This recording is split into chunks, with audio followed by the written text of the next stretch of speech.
L'épisode qui va suivre est un super épisode. Comme beaucoup d'épisodes InPower, je l'espère. Peut-être que vous avez déjà écouté d'autres épisodes et peut-être que vous n'êtes pas encore abonné à cette chaîne. Je sais qu'on n'y pense pas toujours, mais ça prend que quelques secondes et ça peut vraiment soutenir le podcast. Donc si jamais, juste avant de commencer, vous pouvez là appuyer sur le bouton s'abonner sur la plateforme que vous utilisez. Ça ne coûte rien, mais ça peut vraiment faire la différence. Donc par avance, un grand merci à toutes celles et ceux qui prendront le temps de s'abonner, de soutenir le podcast. Bonne écoute. Bonjour Romain. Bonjour Louise. Bienvenue sur InPower. Merci beaucoup, je suis super content d'être là et merci pour ton invitation. Plaisir partagé, parce que sache qu'on a reçu quand même 2, 3, voire plus docteurs en neurosciences et dans une partie finalement assez académique où ce sont des personnes qui écrivent des livres, qui travaillent avec vraiment des laboratoires, des hôpitaux. Et ce que je trouve hyper intéressant, c'est que donc, toi, tu es docteur en psychologie sociale et cognitive, et que tu appliques cela au marketing. Exactement. Donc c'est hyper concret, et donc ça m'intéresse vraiment de savoir en effet comment tu fais le pont entre une discipline a priori très abstraite et une autre très concrète. Mais avant de parler de tout ça, la première question que je pose à tous mes invités, c'est de se présenter de la façon dont ils le souhaitent. Très bien. Moi, je suis docteur en psychologie sociale et cognitive, comme tu l'as dit. Je suis un ancien chercheur. J'ai quitté la recherche. Alors, il faut savoir que avant le marketing, j'ai travaillé plutôt pour la police, dans toutes les méthodes d'interrogatoire ou de détection de mensonges. J'ai aussi collaboré avec le ministère de la Défense. Et puis, à un moment donné, j'ai quitté la recherche pour me lancer en tant qu'entrepreneur, mais notamment en marketing. Mais attention, le marketing pour aider des entreprises compétentes qui apportent de la vraie valeur à leurs clients et pour les aider à vendre. Voilà un peu la mission que je me suis donnée quand je me suis lancé en tant qu'entrepreneur.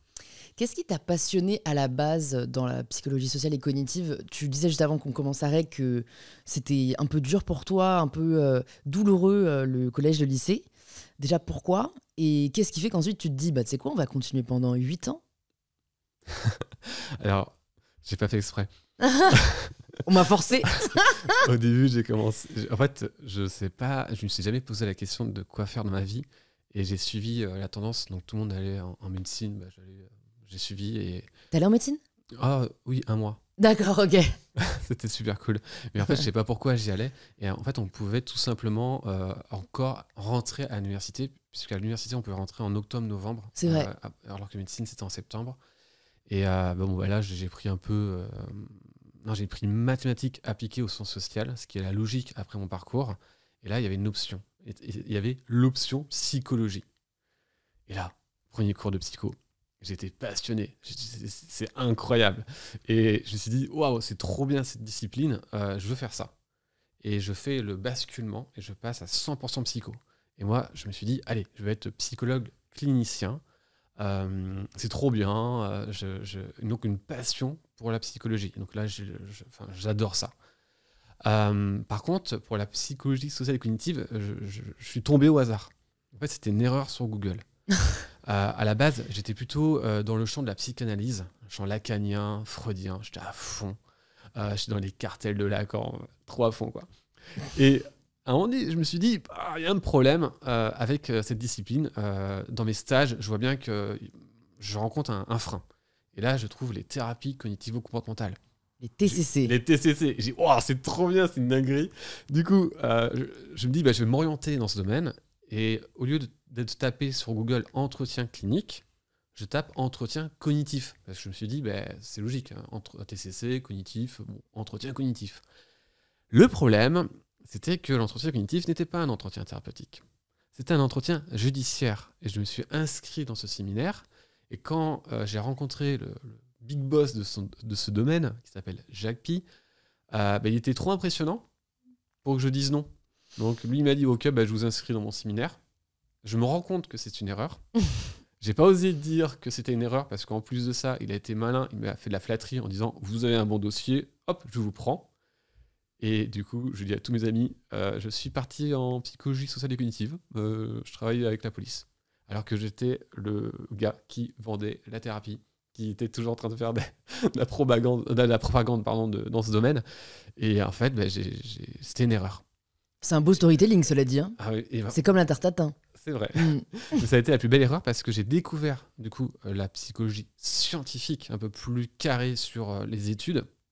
Et le milieu judiciaire, bon, je n'étais pas très pour la police, quoi. Enfin, c'était pas mon état dans tous les cas, vu que je bloquais quand même pas mal de facs. Enfin, je bloquais les facs, j'étais plutôt dans la revendication. Mais en fait, non, ça a été une super expérience et j'ai découvert quelque chose de nouveau qui m'a passionné une nouvelle fois. Et là, j'y étais à fond. Et la thèse, elle est venue dans la logique. Elle a été financée, elle était venue dans la logique de ce master que j'avais adoré. C'est quoi le sujet de ta thèse ? Alors, ma thèse, c'est l'impact des croyances sur la mémoire. Donc là, on est plus dans la dimension de neurosciences, justement. Je me suis beaucoup intéressé à comment les croyances influençaient notre perception et notre mémoire. Puisque quand tu vas te rappeler d'un événement, tu te rappelles à partir de la mémoire qui a été probablement modifiée. Et ça va influencer à son tour les croyances. Donc c'est croyances, mémoire, perception. Mais c'est en lien avec le marketing, pour plus tard. Donc c'est pour ça d'ailleurs que j'ai travaillé pour le ministère de la Défense, un peu pour le ministère, parce qu'il y a eu le Bataclan, et j'étais le seul type qui travaillait sur les croyances ou l'influence des croyances. J'ai publié une étude scientifique où j'ai montré qu'on pouvait manipuler quelqu'un très rapidement en jouant sur les croyances, et on pouvait modifier une personne qui avait des croyances, on va dire athées, et lui injecter des croyances pour qu'il devienne croyant à la télépathie ou à des, on va dire, une expérience extrasensorielle. Et au-delà des croyances que la personne avait. Et c'est assez intéressant parce que ça veut dire quoi ? Qu'on peut prendre n'importe qui et finalement, on peut modifier les croyances d'une personne. Et quand tu modifies les croyances, c'est là que tu peux l'amener à changer son comportement. C'est comme ça qu'on arrive à avoir des personnes qui commettent des actes assez atroces en modifiant les croyances. Est-ce que ça veut dire que pour les personnes qui étaient présentes au Bataclan, tu as pu ou tu pourrais, et si oui, pourquoi tu ne l'as pas fait, modifier, mais je ne sais pas si ça vaut le coup, si c'est pas l'inverse, du coup j'allais dire, modifier peut-être la mémoire qu'ils ont de cet événement pour que ce soit moins douloureux. Est-ce que ça peut marcher dans ce sens-là ou... Moi, dans mon domaine, non. Je pense que là, c'est vraiment le côté de la thérapie. Ouais. Moi, je suis plutôt à comment déradicaliser. C'était plutôt ma mission. Comment on peut déradicaliser une personne qui a été radicalisée. Donc, tu étais en face de potentiels terroristes et t'essayais... C'est ça. Et t'essayais de les faire revenir à la raison. Alors, moi, directement, on n'a pas accès parce qu'il y a des paliers. Mais une équipe de recherche, on essaie de trouver dans un état d'urgence des solutions concrètes justement à cet état-là. Et d'ailleurs, c'est important que tu en parles parce que c'est ici où il y aura une première fracture avec la recherche. Parce que quand on était dans cet état de trouver des solutions, la recherche, c'était ça prend du temps, on revient dans 3 ans, on va mettre des étapes. Et moi, je suis très appliqué. C'est un problème, solution. Et là, j'ai dit, non, il y a des solutions. Mais non, il fallait pas. Il fallait que les chercheurs, on prenne le temps de faire. Je comprends. Mais c'était maintenant qu'on a besoin. Du coup, ça s'est vu dans le panorama parce qu'on a présenté nos travaux devant un ministre. Et je me suis... en fait, on m'a trouvé à ce moment-là en disant, mais non, il y a des solutions qu'on connaît déjà. On peut trouver des solutions. On peut aller maintenant sur des solutions concrètes.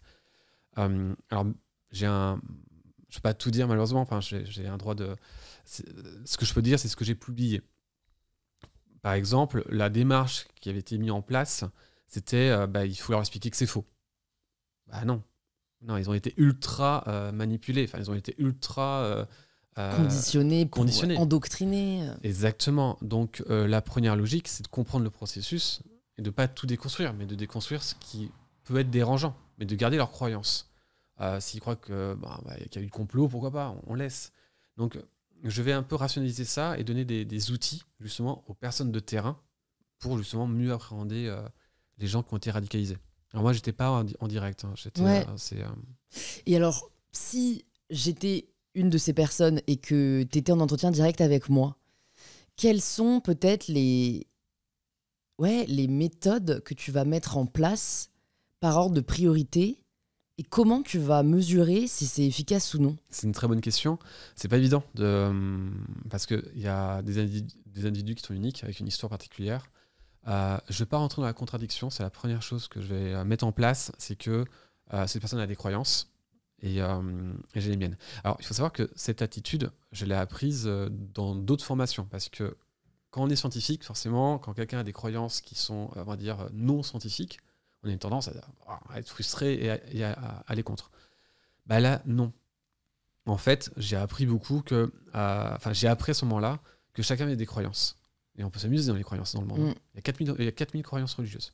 Donc, 4000 croyances religieuses. À peu près, on peut dire qu'il y a 4000 aujourd'hui dieux différents.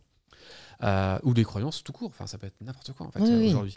Et chacun a ses croyances et on est construit à partir de nos croyances. Et moi, la première chose que j'ai apprise ici, c'est que la personne a ses croyances et il faut les respecter. Parce que la personne pense qu'elle est dans le bien. Elle est dans un univers où elle pense qu'elle est dans le bien et que nous, on est dans le mal. Alors déjà, ça, il faut le prendre en compte.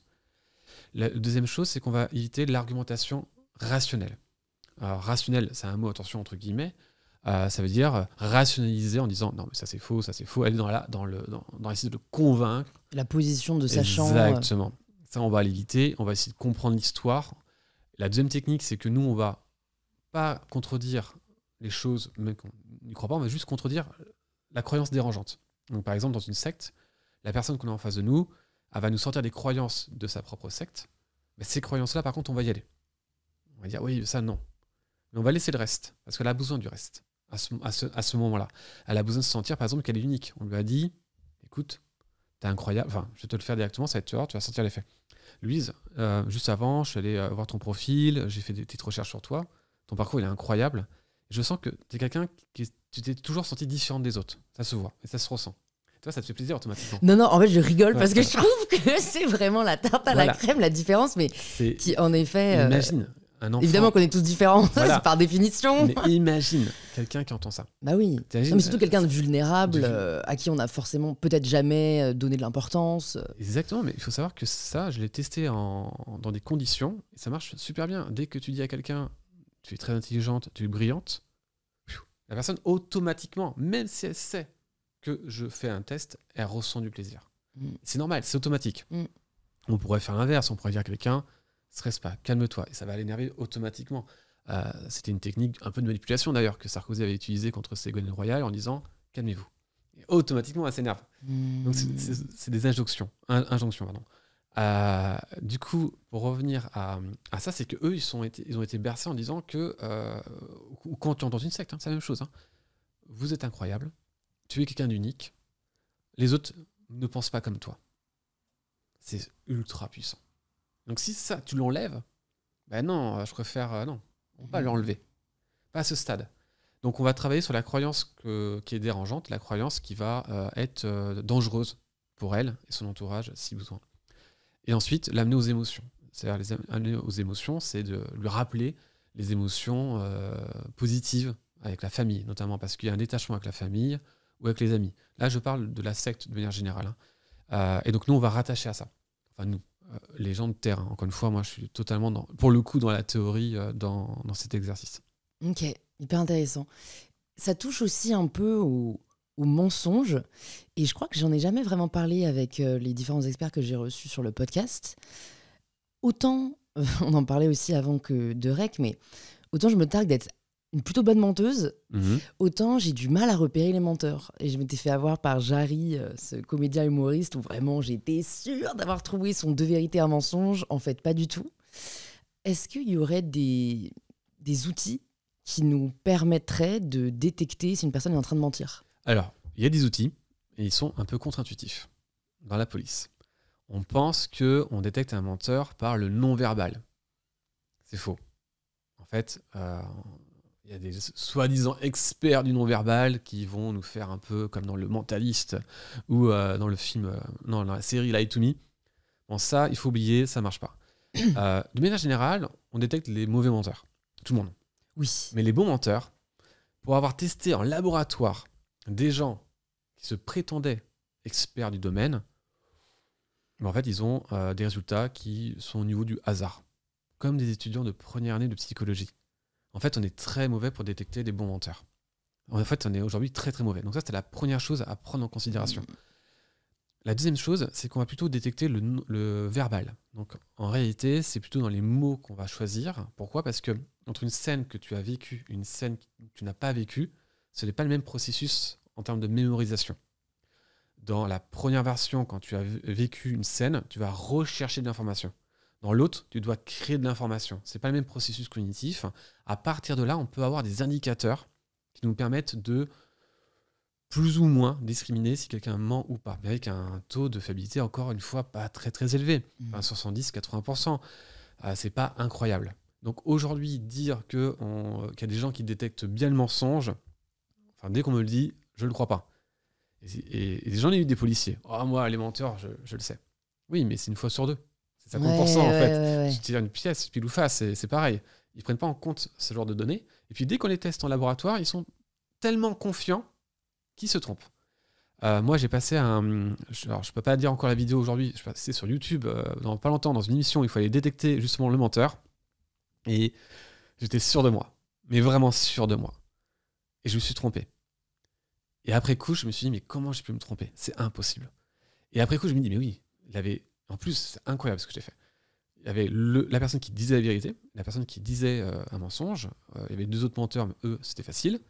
La personne qui a dit la vérité, j'ai dit, lui, il n'y a pas de signe de mensonge. Dans l'autre, il y a 3 signes où il mentait. Ben non, donc je dis que c'est lui. Bah non, je dis que c'est l'autre. Totalement pété. Et là, je me suis dit, mais comment j'étais...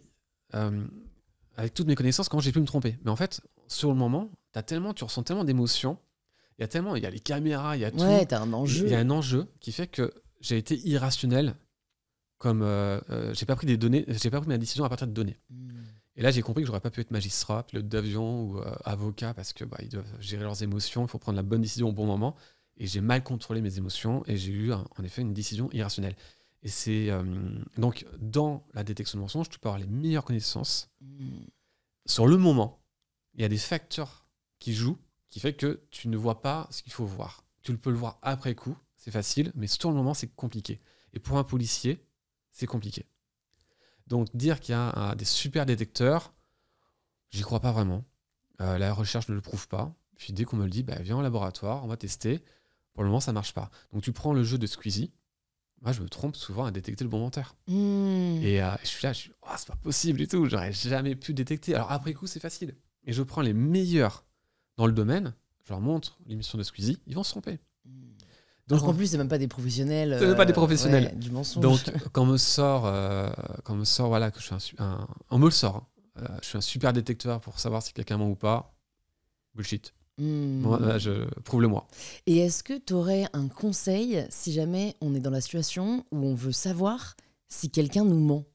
Parce que je pense que ça peut arriver, que ce soit dans la vie personnelle d'ailleurs ou professionnelle, et on ne sait pas trop comment s'y prendre. Et je me dis, peut-être s'il y a une façon de poser une question et observer la réponse parce qu'on prend quelqu'un de court. Alors, les détails. Ouais. Quelqu'un qui dit la vérité est en capacité souvent de donner beaucoup de détails. Normal. Il a vécu la scène. Mais si tu poses à quelqu'un des questions sur comment s'est passée ta soirée et tu commences à poser des questions ouvertes, c'est là où il va se faire piéger.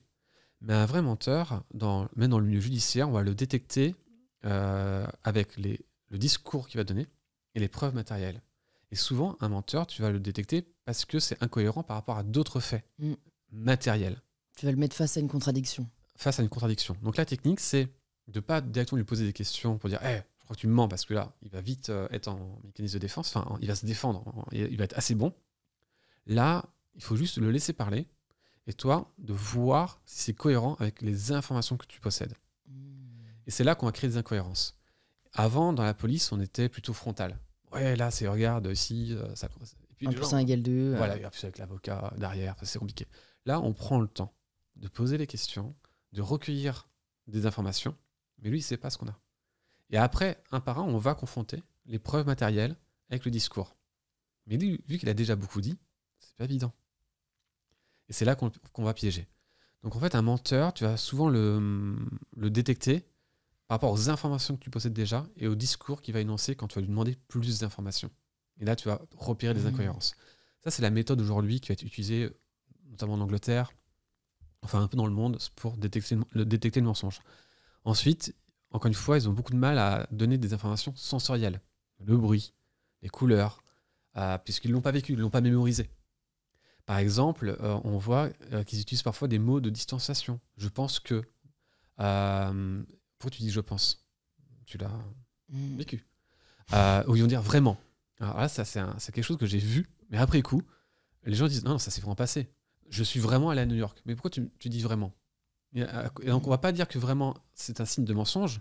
On va juste se poser la question pourquoi tu l'as utilisé. Donc, en mettant en fréquence, là, on peut, avec plusieurs indicateurs, se dire bon, là, on a un doute.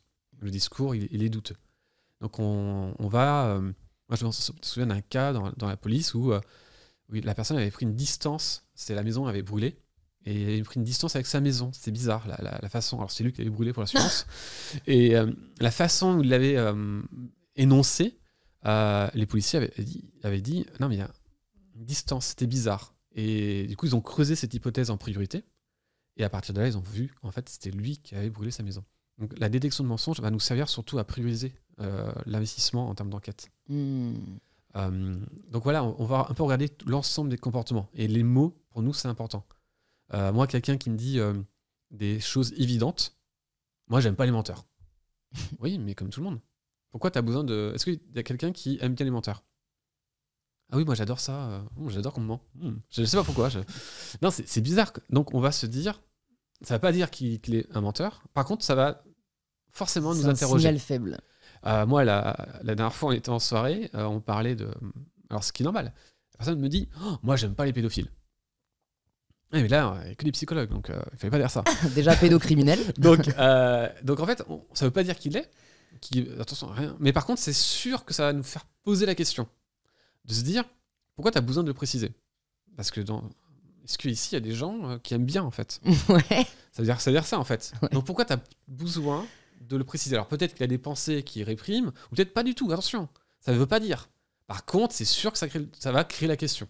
J'ai des gens comme moi, ça ne veut pas dire, attention, en termes de fréquence. Mais on se demande pourquoi tu as besoin de le préciser.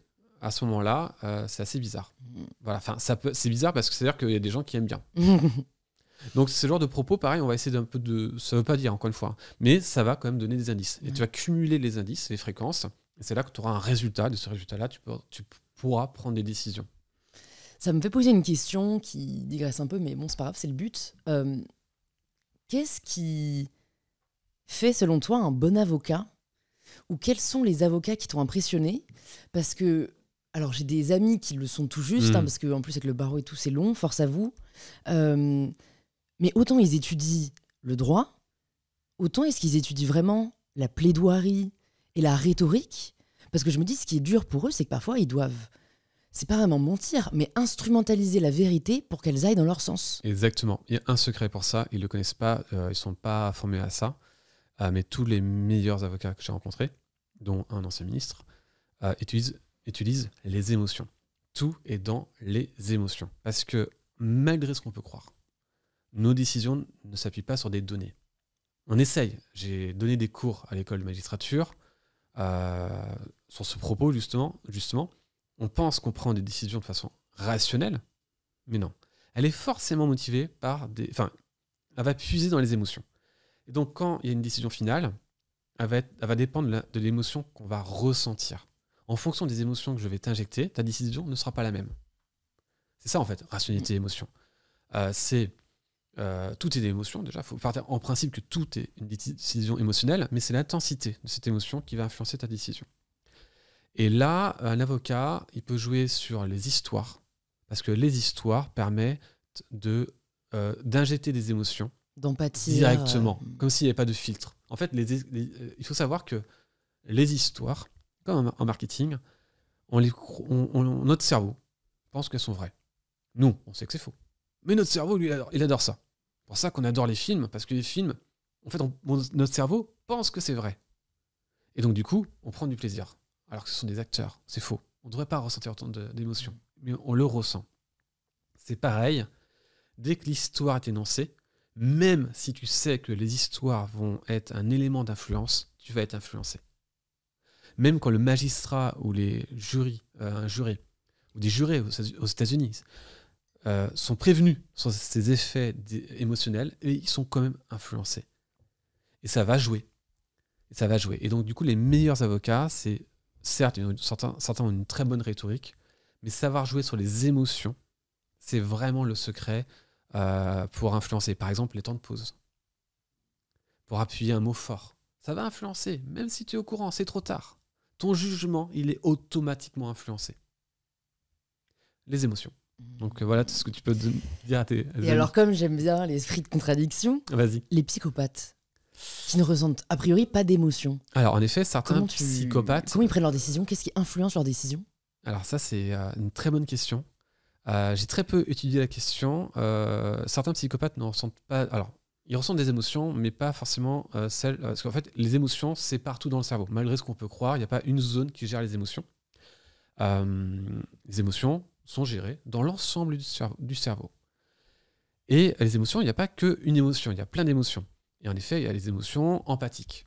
Un psychopathe ressent des émotions. Si je lui fais... enfin, pas tous, mais... Parce que c'est très... Encore, il faut le prendre sur le plan singulier. Mais il va ressentir des émotions. Si je lui fais mal, il va dire aïe, il va ressentir une douleur, même une colère contre moi directement. Donc, ils vont ressentir des émotions. Le problème de certains psychopathes, ça va être plutôt l'empathie. Donc, ça veut dire qu'ils ont du mal à ressentir de l'empathie, donc une sorte d'émotion sociale, qui vont faire que, eux, tuer quelqu'un, ça ne dérange pas. Ou faire du mal à un animal, pas d'empathie, pas de problème. Donc, ça va dépendre des émotions et de quel type d'émotion. Donc, c'est plutôt l'empathie qui va être gérée, on va dire, dans le cerveau de façon encore assez différenciée. C'est aussi cette capacité à se mettre à la place de l'autre.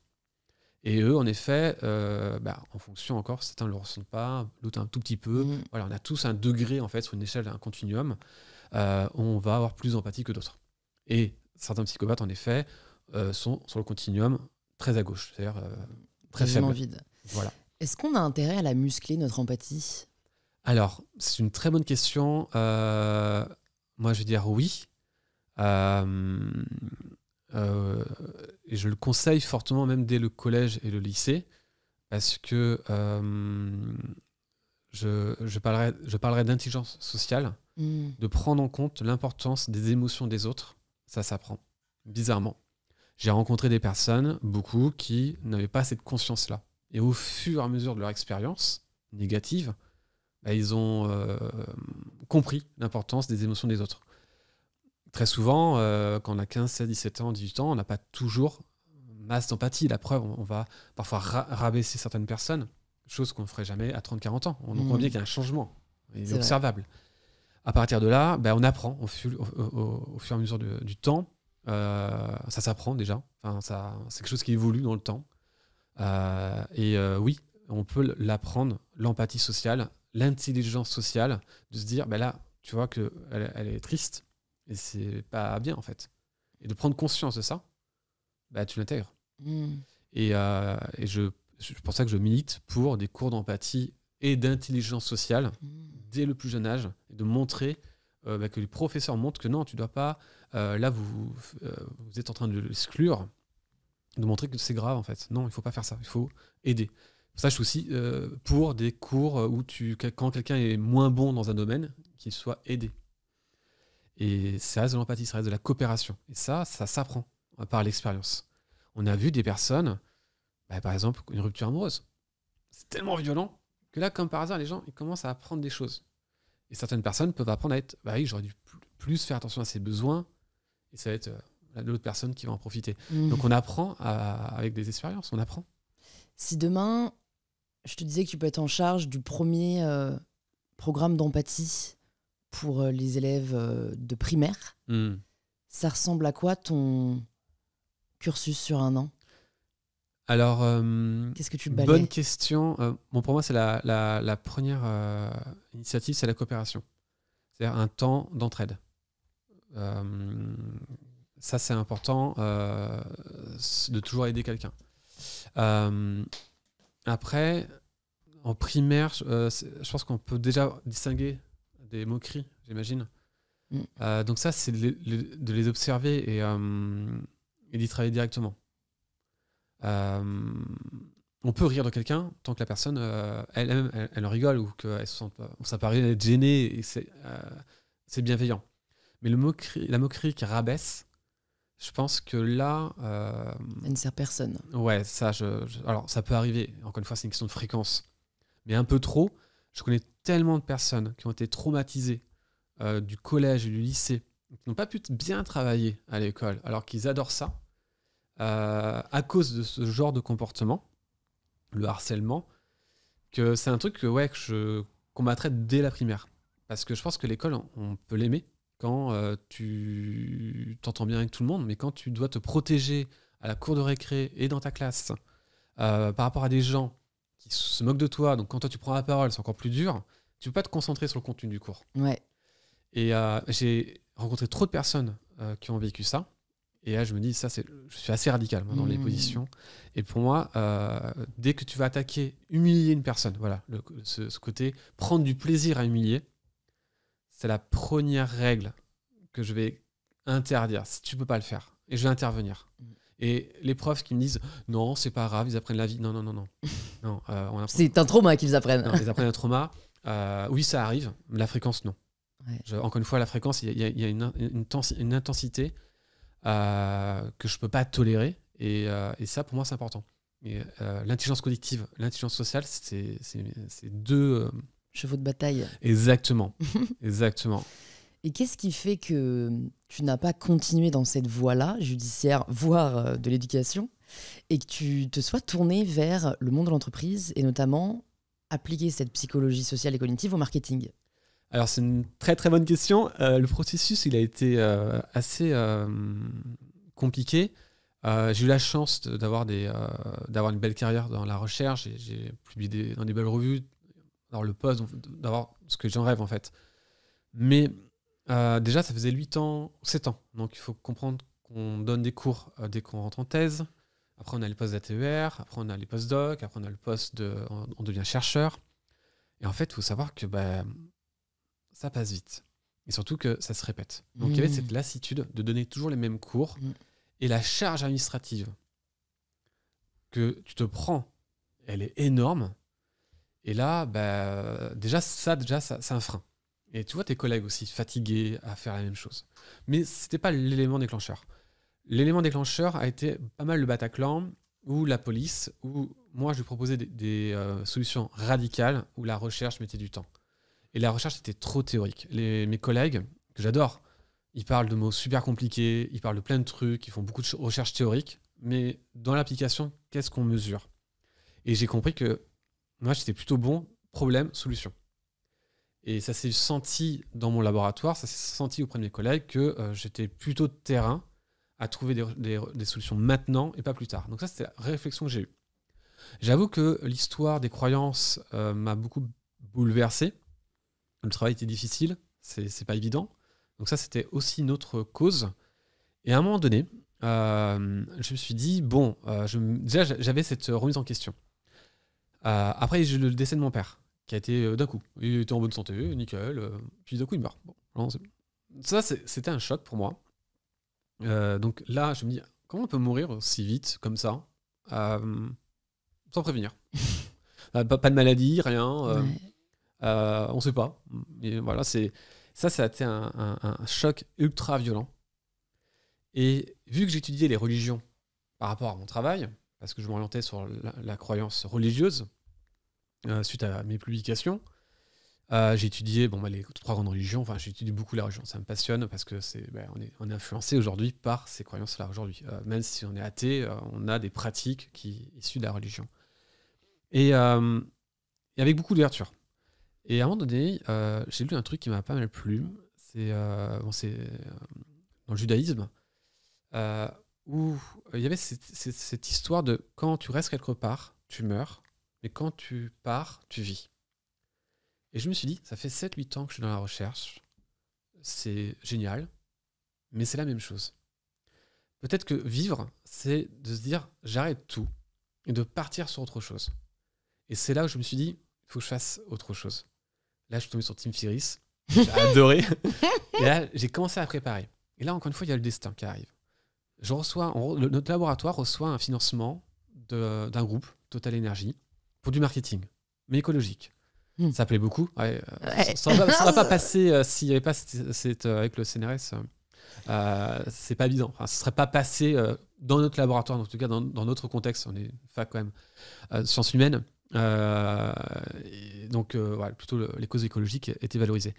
Et là, j'ai rencontré le marketing, mais c'était un marketing classique. C'était pour amener les gens à venir s'informer sur ce qui se passait dans leur région pour l'écologie, le CO2, la capture du stockage du CO2. Voilà, c'était des dans choses... la religion ou dans l'entreprise? Pardon. Ouais, t'as dit dans la religion. Dans l'entreprise, non? Dans l'entreprise. Ouais. Pour des régions, pardon. Désolé. T'es matrixé. Ouais, matrixé. Voilà, donc c'était un programme. Et puis un jour, donc je me suis dit, tiens, c'est marrant, c'était pas du marketing, c'était de la communication. Il y avait l'esprit du nudge, les biais cognitifs, comment amener des gens qui disent, je suis écolo, mais ils font rien, à faire quelque chose. Et là, ça m'a intéressé. Ce côté, moi, il y avait une expérience qui m'avait trop choqué et je trouvais ça plus sympa par rapport à déradicalisation, entretien de mise en cause, milieu judiciaire, que ce côté écolo. Je me suis dit, ouais, c'est cool. Et une expérience qui m'a choqué, c'est on dit aux gens, allez-y, baissez. Est-ce que vous êtes d'accord sur le phénomène écologique, qu'il faut réduire la consommation d'électricité? Tout le monde dit, ouais, on est d'accord. Est-ce que vous êtes prêts à réduire votre consommation d'électricité? Ouais, totalement. On regarde, rien. Très bien. Alors, on leur a donné un petit flyer où il y avait leur propre consommation d'électricité par rapport à celle de leurs voisins. Ils pouvaient se comparer. Et là, comme par hasard, ils ont réduit leur consommation d'électricité. C'était des millions qui ont été économisés. Avec un biais cognitif, enfin, ce biais de se comparer. Alors, quand on va aller voir ces personnes, on leur dit, vous avez réduit votre consommation d'électricité, comment vous expliquez? C'est l'écologie, c'est important. Alors que la vraie cause a été motivée par une comparaison avec leurs voisins. Et là, c'était l'irrationalité de l'humain en pleine face. Donc ça, j'ai adoré. Mais ma vraie transition, elle est un peu bizarre. En fait, je voulais dénoncer Apple. Parce qu'il faut savoir qu'avant d'être dans le marketing, je détestais le marketing. Pour moi, les gens qui faisaient école de commerce, alors que j'enseigne aujourd'hui dans les écoles de commerce, j'avais plein de préjugés. Voilà. Encore une fois, j'étais dans un milieu qui fait que j'avais pas mal de préjugés. Et je voulais dénoncer Apple qui masquait, qui floutait leur logo d'Apple dans les séries télé. Et en fait, je montrais dans une étude qui a été ensuite présentée que quand on cachait la marque, ça augmentait la mémoire de la marque. C'est mon sujet de thèse, donc forcément, je connaissais le domaine. Et donc, quand on cache le logo, ton cerveau se dit « Hey, mais je reconnais Apple, je suis pas bête !» Donc, tu as interagi avec la marque, donc tu renforces la mémoire. Je présente ces recherches, les gens sont là, oh, c'est trop bien. Enfin, ils ont été trop fans, donc les gens du marketing, dont des gens d'Apple. Et alors que moi, je dénonçais à la base. Donc, c'était pas une stratégie de leur part? Non, même pas. Ouais. En fait, je sais pas ce qui s'est passé, c'est qu'ils ont adoré. Et du coup, j'étais invité dans des vrais, cette fois-ci, comités marketing, dans de très grandes boîtes françaises, pour donner mon avis. Bon, là, j'ai appris que le marketing, c'était pas de la manipulation, que c'était pas tout ce que moi, je croyais. Mais ce qui m'a le plus choqué, et là, ça m'a rendu fou sur le moment, c'est qu'ils prenaient des décisions sur des connaissances erronées sur le cerveau. Alors, ils parlaient de cerveau reptilien. Je dis, qu'est-ce que c'est que ce truc? Alors, les neurosciences, je suis un passionné. Je lis des études de neurosciences tous les matins. C'est une discipline qu'on a dans notre laboratoire, enfin dans mon ancien laboratoire qui était très présente déjà. Je me dis, cerveau reptilien, je connais pas. C'est quoi ce truc? C'est trop bizarre. Et ils disaient des trucs trop chelous. Cerveau gauche, cerveau droit. Et débunké par Albert Moukébert dans ce podcast. Voilà, ça c'est top. Et là, je me suis dit, mais c'est pas possible, quoi. Et il y avait des consultants payés entre 4 000 et 9 000 euros, pour moi, des sommes incroyables. Enfin, quand on a un salaire de chercheur, c'est là, waouh. La journée pour dire des bêtises. Donc forcément, moi, je rentre dans le sujet, et au fur et à mesure, les gens étaient passionnés par la recherche scientifique. Et c'est à ce moment-là qu'on m'a proposé des conférences, des formations. Et au fur et à mesure, j'aurais donné les dernières connaissances en marketing, issues des neurosciences et de la psychologie sociale et cognitive, dans ce qu'ils faisaient. Et cette transition a tellement bien fonctionné que le problème que j'avais, c'est que j'avais un plus gros salaire de conférencier et de formateur par rapport au salaire que j'avais. Et là, ça a joué, forcément.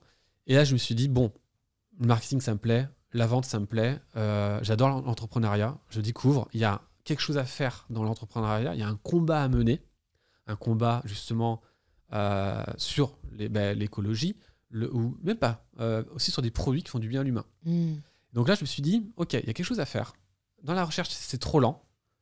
J'ai l'impression qu'on va jamais réussir. Ce sera dans 20 ans, 15 ans. Les publications, c'est trop long. On est plus focalisé sur gérer l'université qu'à résoudre des problèmes. Et moi, j'ai besoin de résoudre maintenant. Donc, j'ai quitté. Ça a traumatisé pas mal de monde parce que j'ai le poste de rêve. Pour le grand méchant loup du privé, quoi. Et en plus, pour le privé, alors là, ils ont dit, OK, donc là, c'est encore pire. Donc, ils n'ont pas compris. Forcément, aujourd'hui, ils n'ont toujours pas compris. On les embrasse. Voilà. Donc, c'est pas évident. Et je me suis lancé dans l'entrepreneuriat. Et là, je me suis dit, OK, je vais prendre des sociétés, des entreprises qui ont une vraie valeur. Mais vu qu'ils sont les gens qui sont compétents et sont nuls, bah, je vais mettre du marketing, mais pas un peu, quoi. Comme je te donnais, l'exemple que j'ai donné avec le côté comparaison avec les voisins. Donc, jouer sur des biais cognitifs, hein, clairement. Et j'assume. Pour que les gens consomment des produits qui sont bons pour eux, ou pour la planète, mais aussi pour eux. Donc, j'ai pris 5 entreprises avec des gens compétents qui n'arrivaient pas à vendre. Pourquoi les gens compétents sont nuls ? Parce qu'ils sont trop compétents. Ils sont en train de travailler sur leurs produits au lieu de faire du marketing. Alors que les gens incompétents, ils font que du marketing. Parce que le produit, il est nul. Alors, je suis un peu rentre dedans sur ça, ouais. avec une méthodologie qui est différente. Parce que je ne critique pas. Par exemple, sur mes réseaux, je suis aujourd'hui connu sur LinkedIn, notamment. Tu ne verras pas de posts de critique des marques. Je ne le fais pas. Parce que mon objectif, et même je ne critique pas les pseudosciences, puisque je suis entouré de gens qui sont croyants, et même moi, j'ai des croyances. Par contre, ce que je fais, je ne détruis pas les autres, mais par contre, je construis la plus grande tour. Donc, fondamentalement, je ne vais pas dire ça sur LinkedIn, mais je suis contre la fast fashion. As you should. Donc, c'est un combat que je mène. Comment ? Mais en aidant les personnes, donc des marques que j'apprécie, une marque Alsat par exemple, qui essayent de fabriquer en France ou au Portugal ou en Europe des bons produits qui vont durer longtemps. Donc moi, je suis pour qu'on consomme plus cher, mieux, qui dure plus longtemps. Et qu'on fabrique en France ou dans l'Europe, en tout cas pas loin. Et mon premier client, ça a été des fenêtres. Alors les fenêtres, c'est super important. Ouais. Les fenêtres. Parce que les fenêtres, c'est d'écologie déjà sur l'isolation. Donc quand tu achètes des fenêtres qui sont fabriquées dans les pays de l'Est, qui tiennent pas 20 ans, beaucoup moins, qui coûtent cher dans le transport, mais surtout que du PVC, en fait, il va pas durer longtemps, quoi. Elle se courbe assez rapidement. Alors qu'en France, en Belgique, on fabrique des fenêtres incroyables, qui durent 30, 40 ans. Locales, qui fait manger tout le monde localement, et qui sont beaucoup plus écologiques. Tu peux prendre du bois alu, par exemple, alors c'est plus cher. Mais c'est des beaux matériaux, c'est joli. Et donc ça a été mon premier combat. Parce que c'est plus cher. Mais par contre, c'est mieux pour la planète et c'est mieux pour tout le monde. Ça dure plus longtemps. Mais comment faire pour faire acheter plus cher des fenêtres bois aluminium ? Alors qu'on préfère le PVC, du pétrole fabriqué dans les pays de l'Est, pas cher. Ça a été un défi, mon premier gros défi. Donc là, je suis dans le concret. Au début, je mets en avant les vertus écologiques des fenêtres. Argument rationnel. Ouais. Et les gens, ils sont d'accord. Même dans l'entretien de vente, ils se disent « Ah oui, c'est important ». Puis dès qu'ils avaient un devis à côté pour des fenêtres polonaises, on perdait. On perdait le contrat. Donc ça ne marchait pas. Donc ma stratégie ne fonctionne pas. C'est-à-dire que le marketing que je mets en place, ça a servi parce que à acquérir des prospects et à mener à ce qu'on appelle à passer des portes, donc que le conseiller, que le menuisier puisse rentrer dans la maison et faire son devis, mais aucun devis n'était signé. Et là je me dis, mais attends, c'est local, c'est dommage, c'est des belles fenêtres, c'est écologique, comment faire ? C'est là où je vais avoir une position radicale.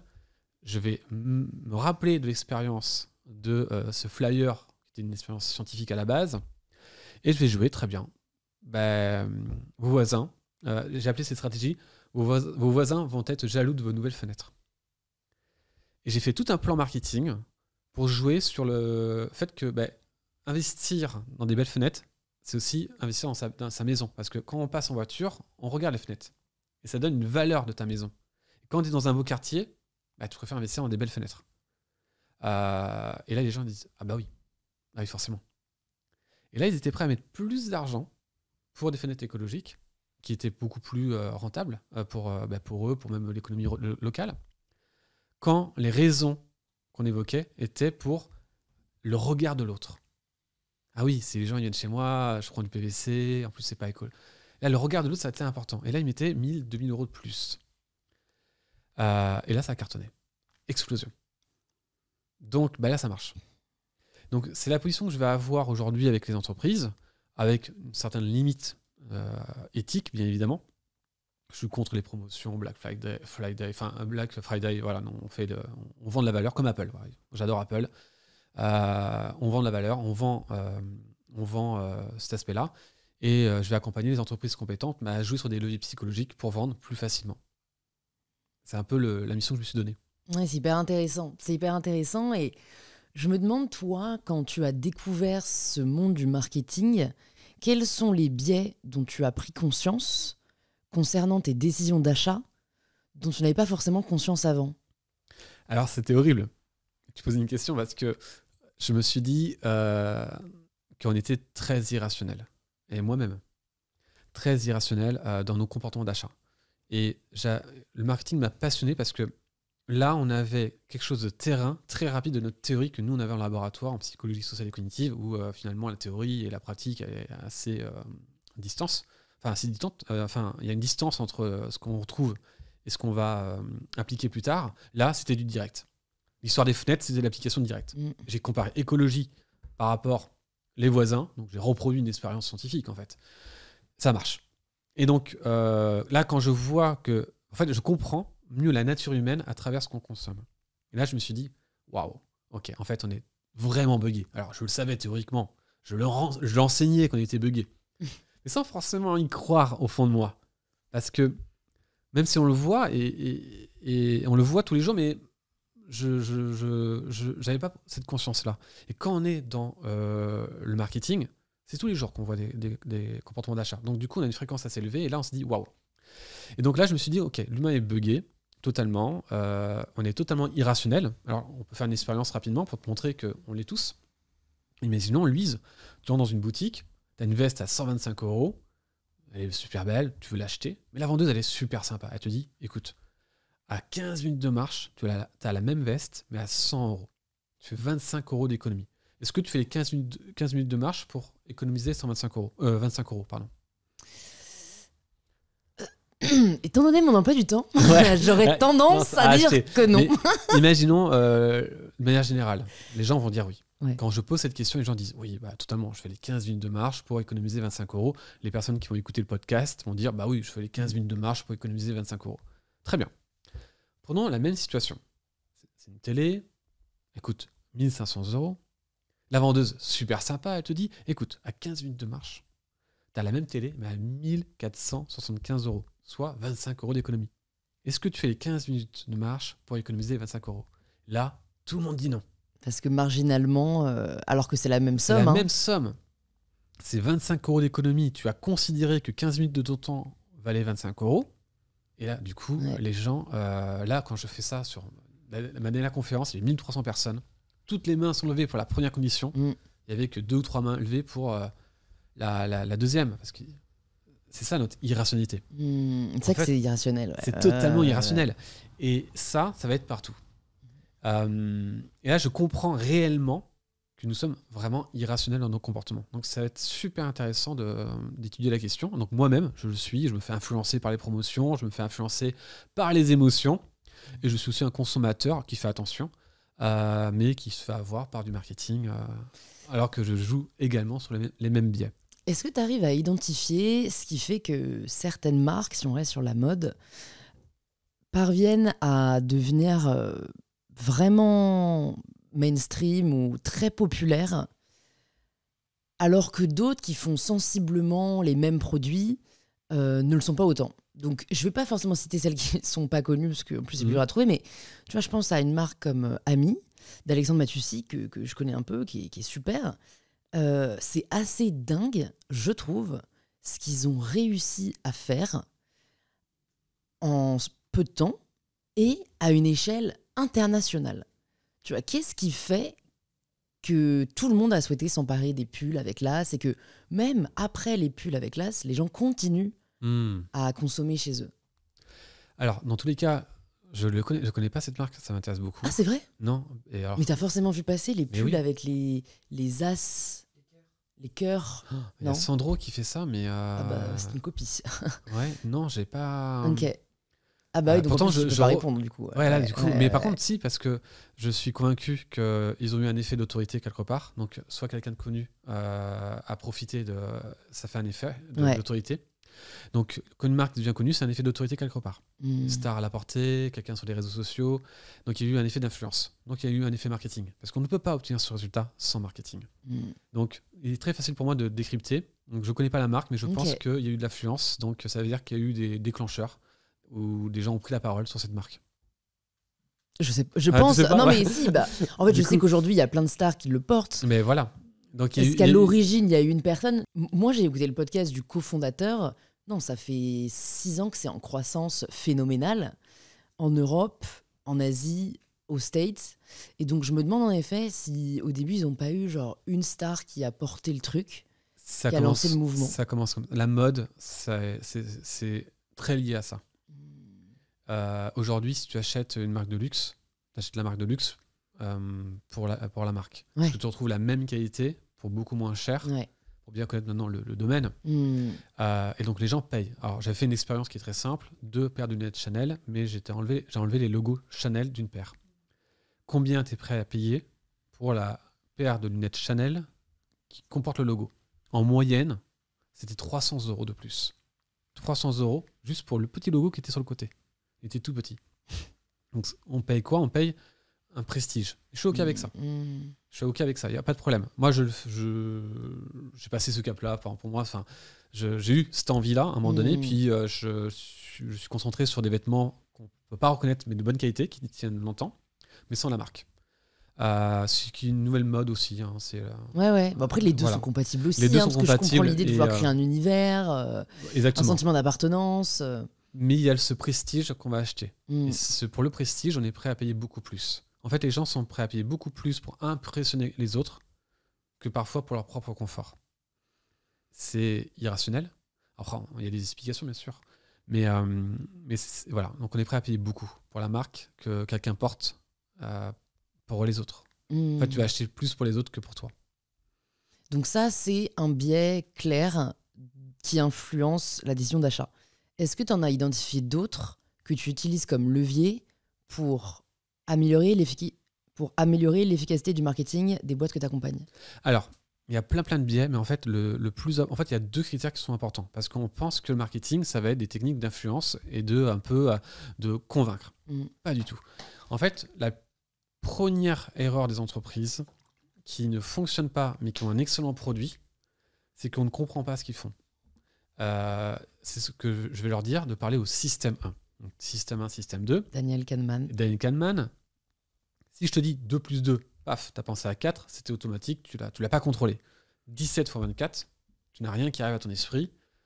Tu vois bien qu'il y a 2 styles de pensée.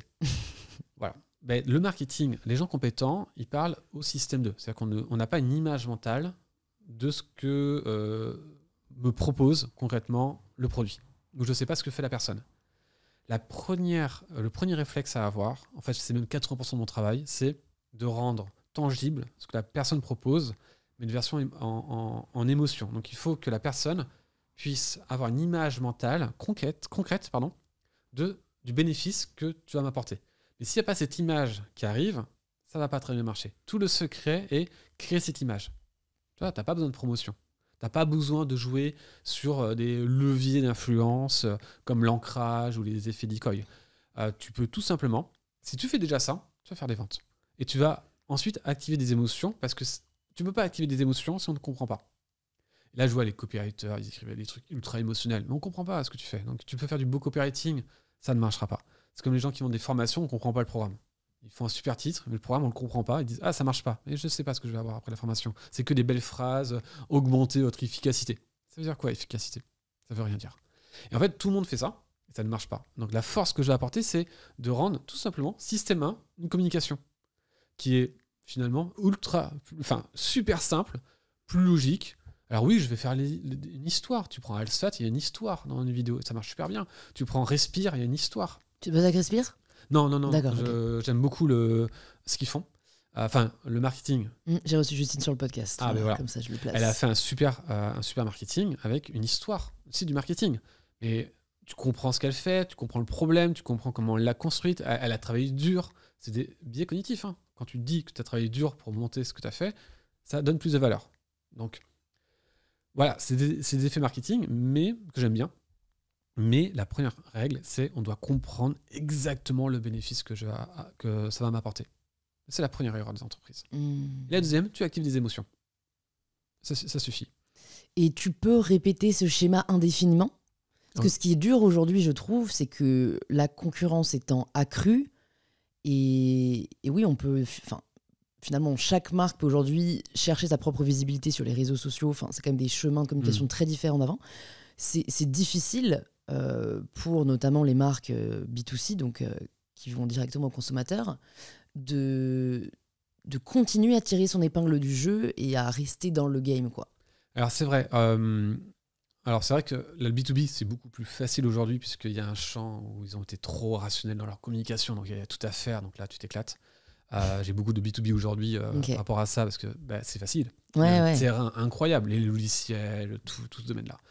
Le domaine de la mode, c'est plus difficile car c'est purement un produit émotionnel. On s'habille pour les autres, généralement. Même la food, même la cosmétique, tu vois, tout ce qui est B2C, quoi. C'est vrai que... mais on est encore dans la beauté. La food, non. La food, là, c'est encore un univers... C'est encore à part. Genre, Michel Augustin, ils ont été trop chauds. Ouais, c'est vrai. Franchement, c'est vrai. J'imagine que... Je suis très critique sur la food, donc... Ah, c'est vrai. Alors, encore une fois, c'est pas des choses que tu vas retrouver sur mes posts LinkedIn, que je vais pas démonter les marques, je vais construire. Mais quand tu connais le processus de fabrication de beaucoup de produits qui sont dans des rayons, pour avoir travaillé pour la grande distribution, c'est dérangeant. Moi, je vais pas le faire aujourd'hui. Je vais plutôt favoriser les produits locaux ou le marché. Moi, j'achète au marché les produits. Donc il y a des produits qui sont tellement reconstruits qu'ils sont mauvais pour la santé. Et ils font un excellent marketing, certes, mais c'est là, ça va être mon combat d'aider les marques justement à proposer des super produits, même pour des croquettes pour chat. Ouais, c'est sûr. Non, mais tu vois, par exemple, moi je suis... Donc la food, je vais être assez critique sur cet aspect-là. Vas-y, pardon. Non, mais alors j'allais faire un petit exemple parce que je suis fan de céréales et tout le monde le sait. Alors en l'occurrence, tu vois, j'aime beaucoup Funky Veggie, à qui je fais un big up et qui a réussi à rendre ça sain. Mais je continue à manger des trésors, des Special K, des Frosties, big up. Franchement, je le reconnais, tu vois. Et je me demande, qu'est-ce qui fait ? Moi, je sais, à part le goût, honnêtement, je vais pas acheter des céréales, je crois, hein, mais là aussi, c'est peut-être mon système 2 dont je n'ai pas conscience, parce que j'ai vu, tu vois, par exemple, Lion, ils ont eu ce rugissement qui est plutôt une bonne idée. Bon, j'aime pas les Lions, j'en ai jamais acheté, tu vois. Donc, je me demande ce qui fait qu'aujourd'hui, les céréales, par exemple, elles peuvent peut-être se différencier et peut-être aller chercher des ventes de par leur marketing. Bonne question, en sachant que moi, pendant très très longtemps, j'ai mangé des Coco Pops devant des séries. Moi, je prends un bol de lait et je regarde une série le soir et j'ai eu je l'ai encore, ce réflexe. Tu verras que Funky Veggie fait des super bonnes Coco Pops avec 3 ingrédients. Il faut que je regarde, du coup. Donc, encore une fois, je ne vais pas être radical. On doit consommer et moi, je consomme encore ce produit. Mais je pense que justement aujourd'hui les marques peuvent se différencier en montrant leur processus de fabrication déjà, de montrer que ce qu'ils ont dans leur bol ou dans leur assiette, comment ça a été amené. On est vraiment préoccupé par ça parce que pendant très longtemps on ne savait pas comment le produit était amené dans nos assiettes, et de montrer le processus de fabrication et la passion qu'on y donne. Je dis toujours, ne montrez pas votre expérience. Prends un freelance. Quand tu dis j'ai 10 ans d'expérience dans le SEO, non. Tu peux dire, et ce sera encore mieux, ça fait 10 ans que je me passionne pour le SEO. Si tu compares les deux, cette version-là, elle sera plus efficace. Pourquoi ? Plus d'émotion, tu mets plus d'envie. C'est pareil pour les marques. Quand tu lances une marque, la première chose, c'est que tu as travaillé dur souvent pour l'avoir construit. Tu as eu un problème, tu as travaillé dur pour trouver une solution à un problème. Donc là, tu t'engages dans la mission, respire, elles sautent. Ils font ça. Et ensuite, tu montres le processus que tu as mis en place pour avoir créé. Et les gens adorent ça aujourd'hui. Peut-être qu'à l'époque, ça ne pouvait pas marcher, c'était pas le même contexte. Mais aujourd'hui, on se pose d'autres questions. Et de montrer le processus de fabrication, ça marche super bien. Moi, je montrais le processus de fabrication des fenêtres. Et les gens, ils ont dit waouh, c'est génial. C'est ça que je veux. Et ça, ça marche super bien. C'est un des exemples. Il y a tellement d'exemples à te donner. Mais ça, c'est un des exemples. Et je pense que justement, c'est génial de voir l'atelier, de voir comment on a réfléchi longtemps à trouver pour la mode, à résoudre un problème, pour les tailles notamment. Comment on a travaillé dur le tissu. Tout ça, c'est des choses aujourd'hui que les gens adorent. Parce qu'ils se connectent avec la marque ou avec la personne qui représente la marque. Encore une fois, c'est de l'émotion. Et comment faire pour ne plus être victime du marketing ?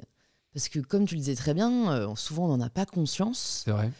S'il y a des personnes qui nous écoutent et qui se disent ah mais en fait j'ai envie de peut-être reprendre le pouvoir sur mes décisions d'achat, est-ce que tu aurais des consignes à partager pour y arriver ? Alors, comment casser mon propre marketing ? Non, en fait... Non, mais surtout pour les entreprises pas vertueuses. Tu vois. Pour moi, c'est de se questionner sur quand on achète. Souvent, c'est un coup d'émotion, ou c'est rapide, on a nos habitudes aussi. C'est de se poser la question, est-ce que j'en ai vraiment besoin ?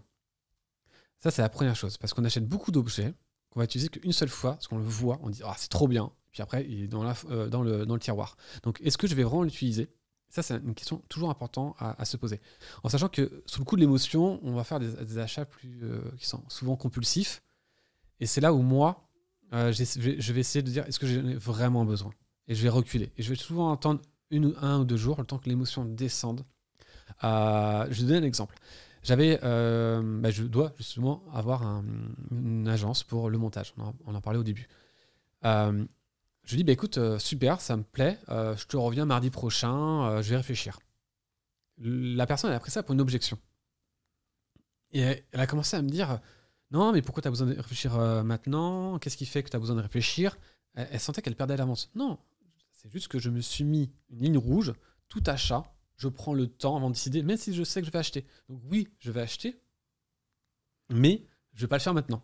Je me donne toujours cette pause automatique et ça protège beaucoup parce que ton achat il est émotionnel. Mais la personne elle a tellement mal réagi qu'il a été un moment de vente et là ça m'a bloqué. Ouais, et là je me dis en fait maintenant j'ai peur en fait. Et il n'avait pas compris comment je fonctionnais. Et ça on le sait en posant des questions au tout début. Il y a des gens qui ont besoin de réfléchir. On prend ça pour une objection. Dans 20% des cas, c'est pas une objection. Les gens ont besoin d'un temps de pause. Incroyable mais vrai, les gens réfléchissent. C'est ça. Et je pense que le plus important, c'est de toujours se poser la question de est-ce que j'en ai vraiment besoin ? Parce que, encore une fois, moi, j'essaye d'être le plus minimaliste possible, donc d'avoir le moins d'objets possible. Et on est mieux comme ça. Et de consommer bien. Maintenant, mais moi, je suis pour cette consommation. Parce que je suis pour qu'on consomme. Parce que si l'argent ne tourne pas, c'est compliqué. Parce que tu perds l'emploi. Donc moi, j'aime bien que l'argent tourne. Mais j'aime bien qu'il tourne de façon positive. C'est-à-dire... tu manges bien, des bonnes tomates. Les tomates du supermarché, elles sont vraiment pas bonnes. Voilà, je vais au supermarché, chercher les bonnes tomates, voilà, et ça fait vivre tout le monde. C'est plus cher, je mange moins de tomates, je mange moins de viande. Mais je mange moins, c'est mieux déjà. Tu vois, cette réflexion-là que je vais avoir, et voilà. Donc ça, le premier conseil que je peux donner, c'est de prendre un temps de pause avant d'acheter. Et je l'offre aussi à mes clients. Je vends des formations, je ne pousse jamais un client à l'achat. Je dis, prends le temps de réfléchir, reviens dans 2 ou 3 jours. Et ça marche super bien. Je leur donne cette liberté-là et de jamais mettre la pression. Et je forme beaucoup de commerciaux à ne pas vendre, justement. Je suis contre les techniques de vente qui ne marchent pas en plus. Ça, ma technique, elle marche super bien. C'est comme un entretien thérapeutique. Donc ça marche mieux, elle est plus éthique. Les vendeurs sont plus en phase avec cette technique. Et dans aucun de mes techniques que je partage, il n'y a aucune technique de pression. Pas besoin. Parce qu'on prend le temps de connaître la personne, de bien comprendre ses besoins, et avec un script qui ressemble au TCC, pour le coup, c'est vrai, en fait, ça va tout seul. Donc le secret, c'est que nos décisions sont prises sous le coup des émotions, même quand tu es en colère. Si tu réponds directement, souvent, ça va mal se passer. Tu prends le temps que ça descende, et là, tu remets du raisonnement, une réflexion, pour prendre ta décision. Mais c'est pareil dans tout, dans tes relations, dans tout ce que tu vas faire dans ta vie. dès que tu prends un coup sur l'émotion directe dans notre société, c'est souvent dévastateur. Alors attention, c'est important de prendre des décisions émotionnelles importantes pour te défendre. C'est une logique avec les chasseurs-cueilleurs. Mais aujourd'hui, dans beaucoup de cas, c'est pas assez fiable. Donc quand on ressent cette émotion, hop, on attend. Et on remet un processus de raisonnement. Est-ce que tu as déjà eu un cas où le plan marketing ou la stratégie marketing que tu voulais mettre en place n'a pas fonctionné comme tu voulais? Et est-ce que tu as su identifier pourquoi? Les stratégies marketing qui n'ont pas fonctionné, la première cause, souvent, c'est le positionnement du produit. Les gens, ils pensent avoir le super produit qui résout un problème, mais le problème, il n'est pas urgent. Les produits qui marchent le mieux, ce sont les produits ou les services qui répondent à un problème maintenant. C'est triste, mais vendre un programme pour perdre du poids, c'est plus facile que vendre un programme pour éviter de perdre du poids. Parce que l'autre, c'est de la prévention, donc la douleur, elle est éloignée, l'émotion, on ne la ressent pas, tu dois te projeter émotionnellement pour acheter, que dans l'autre, l'émotion, tu la ressens maintenant, donc tu vas acheter. Et ça, c'est pour tout. Donc ça, c'est le premier critère. Est-ce que ça répond à une douleur urgente du marché? C'est là, le marketing est facile. Ça ne veut pas dire que ça ne veut pas marcher. Parce que moi, je vends de la cybersécurité dans une autre entreprise, et c'est un problème qu'ils n'ont pas. C'est peut-être qu'ils seront hackés, ou peut-être pas. Et donc, ils doivent investir. Donc, c'est super dur. Mais quand ils se font hacker, ils t'appellent, et là, le prix, ils payent ce qu'ils veulent. Là, c'est vrai. Tout est bloqué, comment on fait? Mais pour prévenir, c'est compliqué. Donc ça, c'est la première cause, c'est est-ce que tu réponds à un problème urgent ou pas? Et est-ce que ce problème-là peut être vraiment urgent aussi dans le futur? Donc pour justement la cybersécurité. Donc tu peux quand même vendre, et là, c'est là où le marketing va vraiment t'aider à pouvoir vendre ce style de produit. Mais sinon, c'est souvent un problème de positionnement. Parce que si le produit ou le service, il est bon, et que ça répond à une douleur du marché, c'est OK, ça va marcher. Peu importe, ce sera plutôt la stratégie que tu dois avoir, mais ça va marcher dans tous les cas.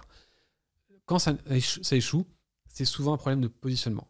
Et après, un problème de communication. Exemple, une startup dans l'IA incroyable qui propose un logiciel pour les industriels où eux, ils ont plein de logiciels en fait dans la manufacture différents. Et là, il y a quelqu'un qui a créé un logiciel en un. Sauf qu'il a dit intelligence artificielle et tout ça. Et eux, c'était trop compliqué pour eux, ça n'a pas marché. Et vu qu'ils avaient obtenu des levées de fonds, à un moment donné, ils se sont tombés parce qu'ils n'ont pas eu la bonne communication. Et ça, c'est partout pareil, dans tous les domaines, les coachs, les consultants. C'est beaucoup de clients, coachs, consultants aujourd'hui. En fait, ils sont super compétents, mais ils n'arrivent pas à bien expliquer ce qu'ils font ou ils veulent proposer quelque chose où on n'a pas besoin. Ouais. Voilà. Donc, c'est surtout ça, la première cause, elle va être là. Elle va être vraiment là. C'est un des derniers sujets que je voulais aborder, le sujet du service. Du coup, on a parlé du produit et comment on peut être efficace en marketing. Si tu accompagnes aussi du coup, des coachs, des consultants, c'est finalement un peu différent parce que tu dois marketer un service, voir ta personne. Exactement. Comment est-ce que ça... Je vais la reformuler. Est-ce que du coup, les techniques ou les stratégies de marketing sont différentes ? Et si oui, comment? Enfin, tu vois, comment? Parce que j'ai l'impression, tu vois, on en parlait avant que tu arrives avec les filles. En fait, moi, j'argumentais qu'en fait, le marketing, aujourd'hui, tout le monde doit en faire. C'est-à-dire qu'aujourd'hui, tu vas en entretien d'embauche, tu dois te marketer. Oui, c'est pas que les entrepreneurs. La séduction. La séduction, c'est vrai, tu dois te marquer. Ah tiens, on en parlera alors. J'ai l'impression que j'en parle à chaque épisode. Personne n'a été capable de me donner des vrais conseils.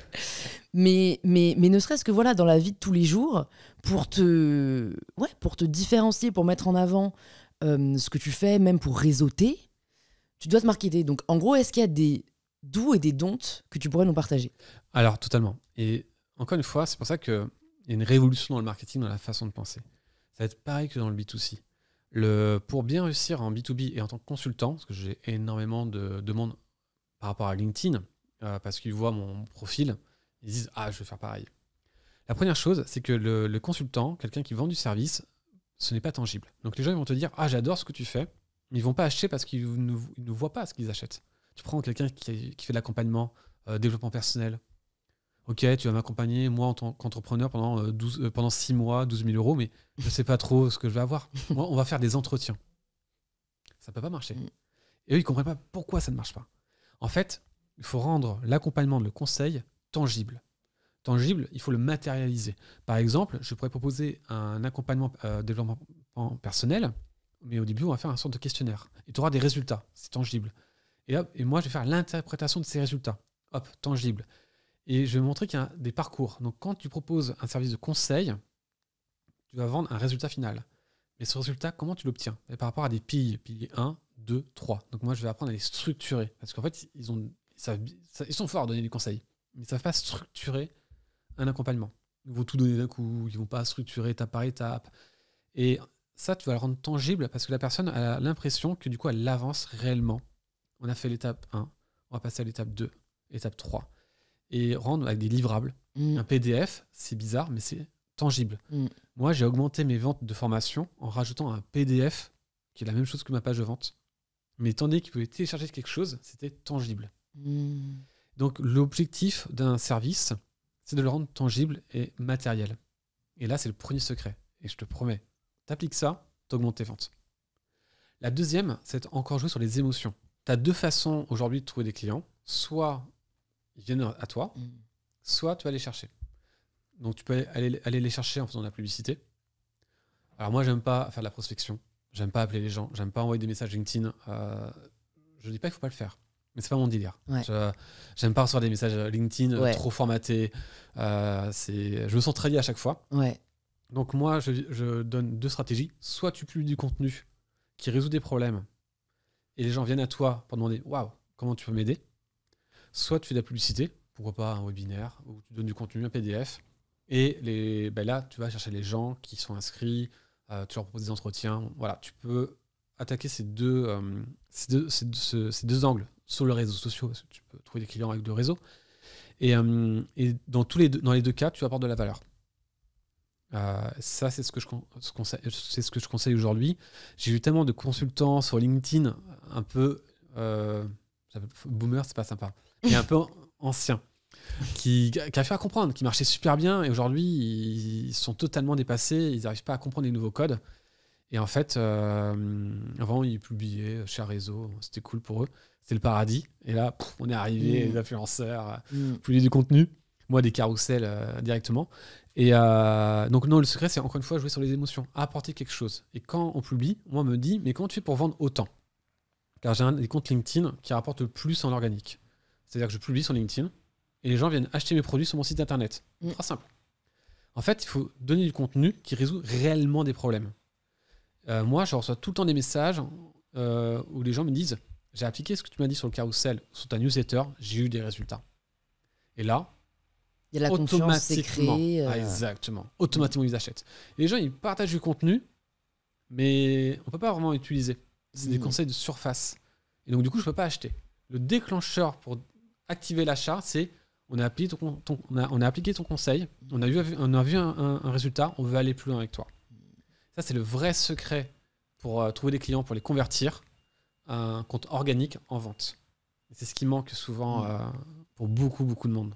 Et du coup, s'il y a des personnes qui nous écoutent et qui souhaitent juste essayer de se marketer eux-mêmes, par exemple quand ils sont à des soirées avec du réseau, etc., je trouve que c'est difficile de savoir quelle attitude adopter parce que spontanément, on a un peu envie de mettre en avant tous nos atouts, tout ce qu'on a accompli, mais on peut vite passer pour des pains bêches, quoi, ou des gens un peu trop confiants. Et d'un autre côté, j'imagine qu'on va pas juste écouter, regarder et à la fin dire ah bah voilà ma carte ou recontactez-moi. Bonne question. Aujourd'hui, je pense que la meilleure façon de se comporter, c'est de s'intéresser aux autres et de pas être dans l'attitude de venir faire du réseau. Dès qu'on s'intéresse aux autres personnes, ils sont super contents déjà et ils vont te le retourner. Ils vont aussi poser la question. Et donc, je pense que c'est plutôt aller partir chercher des nouvelles connaissances. Parce qu'un réseau, c'est rencontrer des bonnes personnes qu'on va aussi se revoir. Lui, il a aussi d'autres réseaux, enfin d'autres personnes qu'il va connaître. Donc, je pense que c'est plus intéressant d'y aller et puis s'intéresser ouvertement aux autres personnes. C'est le plus facile. Ça prend plus de temps, mais c'est mieux qu'arriver et se présenter. Aujourd'hui, je vois bien les retours des autres. On n'aime pas trop ça. On n'aime pas trop les gens qui arrivent et qui sortent leur carte. Ça va bloquer. On a trop l'habitude de ça, c'est fini. Aujourd'hui, il faut plutôt pas avancer masqué parce que je trouve qu'encore une fois, il y a une sorte de stratégie derrière, mais y aller sincèrement et de s'intéresser sincèrement aux autres. Et c'est déjà la première approche la plus facile pour faire du réseau. Ok. Et alors, est-ce qu'en séduction, c'est pareil ? Parce que moi, perso, quelqu'un qui pose trop de questions, ça m'énerve. Dit-elle. Alors, c'est vrai, mais même pour les vendeurs qui posent trop de questions, on pense que c'est une bonne stratégie. Non, il faut poser les bonnes questions. Et c'est pareil, c'est pas une question de poser trop de questions.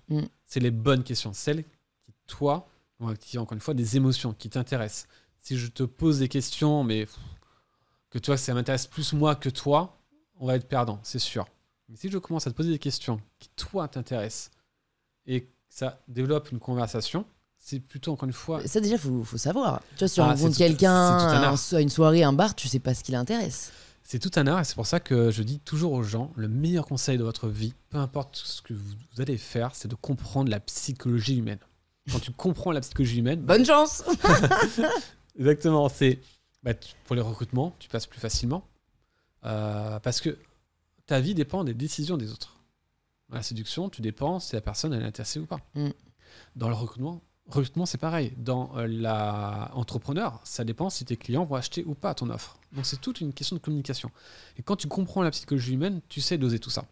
Tu sais voir la personnalité de la personne. Elle est extravertie, introvertie. Elle est consciencieuse, peu consciencieuse. Tu prends le Big Five. C'est le meilleur modèle actuellement. Et à partir de là, tu peux t'adapter. Donc, dans la séduction, ça va être poser les bonnes questions, créer des liens émotionnels, encore une fois, important. Et savoir s'adapter en fait à la situation et éviter des éléments toxiques d'attitude. Trop parler de soi, par exemple. Grosse erreur. Ma première entreprise, c'était une agence de rencontres. Ah ouais. Mais encore une fois, dans le mode toujours un peu... Test and learn. Non, dans le mode contredire les applications. Ah d'accord. Parce qu'encore une fois, c'est toujours un combat. J'aime pas les applications de rencontres parce que tu juges sur le physique, la personne n'a pas le moyen de créer la connexion. Et donc, moi, c'était 6 femmes, 6 hommes, dans une villa, sans internet, sans téléphone portable, en total dédox. Mais c'est une émission de télé-réalité, ton histoire. Non. En fait, c'est pas le but. C'est que je me suis dit, à quel moment on peut se retrouver sans portable? Ouais. En fait, tu penses à un appartement. On dit, ah non, en fait, il faut qu'il soit éloigné de Paris. Donc, on va prendre une villa éloignée de Paris et on va couper internet et pas de portable. Et du coup, ça ressemble à ça, mais... Moi, je paye pas pour ça. Je te le dis. Ça a cartonné. C'est vrai? Un truc de fou. Et pourquoi t'as arrêté? Covid. D'accord. Et du coup, les autres entreprises marchaient mieux. Il faut savoir que c'était 80% de femmes et 20% d'hommes. On ne trouvait pas d'hommes. Ouais. Et pourquoi? Parce qu'il y avait un test de personnalité. Et qu'est-ce qui bloquait? C'est que le test de personnalité, les femmes, nickel. Les hommes, trop dur. C'était un MBTI ou pas? Non, je suis pas... T'es contre? Je suis pas contre. Je sais bien que les gens s'intéressent. C'est pas le modèle que je défends. Ouais. Même s'il y a une étude super intéressante récemment qui a justement montré Big Five vs MBTI vs astrologie, qui est super intéressante, qui montre justement que le MBTI est plus prédictif que l'astrologie. Donc c'est bien pour eux. Sans blague. Mais bien inférieur, bien sûr, au Big Five. Ok. C'est quoi les Big Five? C'est le modèle de la personnalité qui est aujourd'hui le plus utilisé dans le milieu scientifique et qui est le plus fiable. C'est des recherches qui sont publiées tous les jours. Donc, tu fais Google Scholar, Big Five, tu as toujours des nouvelles recherches. C'est des milliers et des milliers de recherches. C'est un modèle en 5 traits. Donc, tu as l'ouverture, tu as extraverti, introverti, tu as peu consciencieux, l'agréabilité et le plus important, la stabilité émotionnelle. Encore une fois, on revient aux émotions. C'est quoi le quatrième? L'agréabilité. L'agréabilité. À quel point t'es agréable? C'est ça. C'est ton niveau d'agréabilité. T'imagines, t'as 0. Il y en a des gens qui ont 0. Okay. Enfin, qui ont des scores très faibles. Et en fait, c'est des scores que tu prends en continuum. Donc, t'es jamais trop extraverti et t'es jamais trop introverti. Et c'est un modèle aussi qui est appuyé aujourd'hui par des études en neurosciences et en psychologie sociale et cognitive qui montrent que la personnalité, c'est aussi ta façon de gérer ton énergie. Exemple, tu peux être extraverti ou introverti, mais un introverti peut avoir les mêmes attitudes qu'un extraverti. En soirée, tu vas pas voir la différence. Enfin, tu peux la voir, mais la différence entre les deux, si je dois mesurer, c'est que l'extraverti, lui, voir des autres, ça le ressource, l'introverti, ça le fatigue. Donc moi, je l'ai mesuré sur des visioconférences. Les personnes introverties en visioconférence, ça les épuise. Parce qu'ils doivent gérer plein de visages, c'est super compliqué. Que d'autres, c'est super cool, ils peuvent enchaîner les visioconférences, ils sont super contents. Donc c'est ça, le modèle aujourd'hui. Donc on a un modèle qui est assez complexe, parce qu'il y a toujours des études qui le renouvellent, et qui marche plutôt bien. faut analyser une personne et s'adapter également dans la séduction, dans le travail, aux personnes. Par exemple, quelqu'un qui adore les nouvelles expériences, je vais lui trouver un nouveau restaurant, un nouveau concept sur Paris. Mais quelqu'un qui n'aime pas trop la nouveauté, qui n'aime pas prendre des risques, je vais plutôt l'emmener à un restaurant qu'elle aime. Okay. Donc je vais poser des questions. Quel type de restaurant t'aimes bien ? Ah, j'adore japonais, machin chouette. Tac, bon, on va rester traditionnel. Mais si je vois que la personne, au contraire, elle aime beaucoup voyager dans différents pays, je sais qu'elle est ouverte aux nouvelles expériences, ça lui génère de la dopamine, elle est contente. Du coup, je vais trouver un nouveau concept sur Paris qu'elle ne connaît pas. C'est comme ça que tu t'adaptes en fait aux personnes et ça marche plutôt très bien, notamment pour recruter. C'est le test qu'utilise aujourd'hui la NASA. Je parle aujourd'hui, parce qu'avant c'était pas le même, pour recruter des astronautes. Comment est-ce que tu progresses ?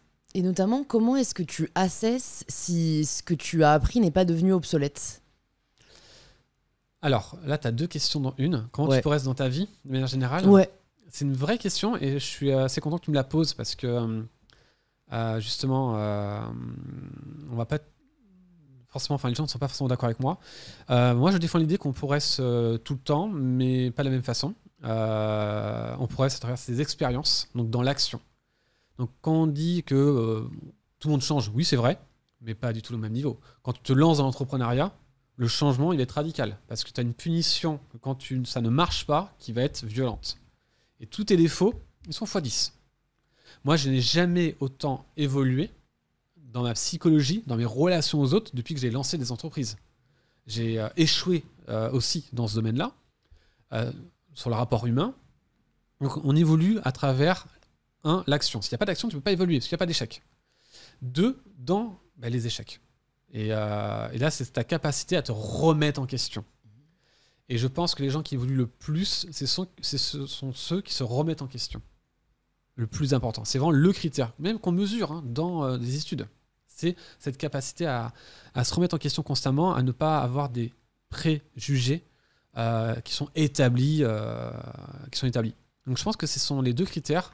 Passage à l'action, qui est très dur, parce que c'est un gros problème, et d'apprendre de ses expériences. Moi, j'ai perdu beaucoup d'argent, justement. J'ai perdu beaucoup de choses. C'était ma leçon d'apprentissage dans l'entrepreneuriat. Et c'est là où j'ai le plus appris dans les relations humaines. La trahison. À l'université, tu n'as pas l'occasion vraiment de te faire trahir. L'argent n'est pas le numéro 1, mais moi j'ai eu la trahison dans l'entrepreneuriat, c'est extrêmement violent. Tu te dis mais comment l'humain peut être comme ça ? Et moi j'ai fait énormément d'erreurs où je me suis dit ah ouais ok, en fait j'ai fait ça, j'avais pas conscience que ça impactait les salariés. Et c'est après coup que tu le comprends et que tu t'améliores. Donc échouer, et pour échouer il faut passer à l'action. Parce que les gens qui disent moi je fais rien, forcément tu peux pas vraiment apprendre. Ça revient à ce que je te disais au tout début, et ça c'est ma philosophie de vie, c'est que dès que tu es trop confortable quelque part, moi ma position c'est de faire autre chose. Donc 7 ans, 8 ans de recherche, ok, tout confort, j'arrête tout pour relancer quelque chose. Ça fait maintenant 2020-2019 que je suis dans l'entrepreneuriat, je sais que dans 3-4 ans, à un moment donné, je vais arrêter et je vais faire autre chose. Peut-être de la politique, peut-être défendre d'autres causes, ou être plus dur sur certains éléments, sur le consumérisme, peu importe. Écrire des bouquins. Mais je vais rechanger dans tous les cas. Je sais que je vais rechanger parce que c'est là où je vais encore le plus apprendre. C'est un peu ma philosophie de vie. Ouais. Et comment en marketing, du coup, tu fais pour réaliser, enfin tu me diras peut-être que le terrain parle de lui-même, mais que peut-être ce qui a été théorisé ou conseillé il y a une dizaine, vingtaine d'années n'est plus, enfin est toujours d'actualité, est toujours efficace. Alors, on a un champ d'action qui est assez important aujourd'hui. Par exemple, il y a 4 ans, l'argument écologique n'était pas le plus... c'est pas celui-ci qui fonctionnait le plus, et aujourd'hui, il fonctionne de mieux en mieux. Donc, il y a beaucoup de test and learn, en fait. Donc, c'est comme ça que je me rends compte que ce qui marchait à l'époque ne marche pas aujourd'hui. Par exemple, donner de la gratuité, ça marchait super bien à une période. Aujourd'hui, ça marche moins bien, parce que les gens, ils en ont un peu marre de la gratuité qui est vide de sens. Comment tu t'en défais ? Tu offres de la gratuité haut de gamme, comme si c'était un vrai produit. Donc tu t'accommodes. Mais avant, tu mettais la gratuité, même des trucs moyens, ça passait. Par exemple, mettre bonjour et le prénom dans un email, Ça marchait super bien. Tu avais plus d'ouverture d'email. Aujourd'hui, tu fais A/B testing, ça ne marche plus. Donc, il y a une habituation. C'est ça qui est génial, c'est que rapidement, on s'habitue. Et c'est à toi de trouver des nouvelles façons de penser. Je trouve ça génial. Mais le plus important, c'est de tester. Ouais. Est-ce qu'il y a un livre qui t'a particulièrement marqué? Tu nous citais La semaine de 4 heures. Mais est-ce qu'il y a un autre livre vraiment que tu aimerais mettre dans les mains de tous nos auditeurs et auditrices si tu le pouvais? Alors, bien sûr. Le premier, je pense, pour comprendre tout ce que je viens de dire, justement, qui va appuyer, c'est Dan Ariely. Si c'est vraiment moi qui décide. C'est simple à lire, c'est rapide, et c'est assez pédagogique pour montrer que nous sommes bien irrationnels. Ça fait prendre conscience de notre propre irrationalité et de nos propres jugements. Donc, quand une personne va juger quelqu'un, est-ce que je ne me trompe pas ici? Est-ce que c'est pas moi qui est un peu trop sévère sur mon jugement? Ça me fait relativiser sur les autres, mais aussi sur mes propres décisions. C'est simple à lire, c'est rapide et très efficace. Je note. Si tu pouvais entendre quelqu'un à ce micro, qui est-ce que tu aimerais entendre? C'est trop dur comme question. J'ai l'impression que tu as interrogé. Je suis allé voir la liste. Tu as interrogé toutes les personnes que je t'aurais déjà conseillées. Et le premier, Climent Viktorovitch, je pense. Ok. Qu'on embrasse. Ça peut être pas forcément quelqu'un de connu, mais tu vois, si toi tu connais un pont dans les neurosciences ou whatever, philosophie ou même marketing, où tu te dis cette personne, franchement, elle vaut la conversation de 2 heures. Alors je réfléchis, c'est pas évident. J'ai envie de défendre mon réseau qui est LinkedIn, forcément, donc essayer de trouver quelqu'un sur LinkedIn. Tu connais Caroline Mignot ou pas? Caroline Mignot. Oui, mais elle est passée sur Génération Do It Yourself. Ah, ok, elle est déjà passée. Et c'est vrai que j'évite de faire les mêmes invités que mon pote Mathieu. Elle est déjà passée, donc du coup, quelqu'un sur LinkedIn. Je préfère quelqu'un qui est peut-être pas très pertinente sur la personnalité, sur justement la science, mais pour les relations aux autres. D'accord. Et elle a une newsletter sur la science des autres. Elle était youtubeuse avant, elle s'appelait La Psy qui parle, donc elle a vulgarisé la psychologie scientifique. Puis après, hop, elle est passée entrepreneuse, elle est sur LinkedIn, elle cartonne dans ce qu'elle fait aujourd'hui, elle est de plus en plus populaire, c'est La Psy qui parle. D'accord. Audrey Genisti. Je pense que ça va beaucoup te plaire parce que très forte en personnalité, et elle apporte une façon de manager à partir du modèle de Daniel Kahneman, de Richard Thaler, des prix Nobel. Elle apporte la science dans le management. Super intéressant. Donc c'est super intéressant. Elle est malheureusement un peu toute seule dans son domaine. Donc elle est très très demandée par les entreprises. Donc elle n'a pas le temps de tout développer, sa newsletter et son contenu, parce que à chaque fois ça marche bien. Donc elle mérite d'être connue aujourd'hui par ce qu'elle fait. Et justement, elle a parlé du Big Five bien mieux que moi, parce qu'elle maîtrise parfaitement ce domaine.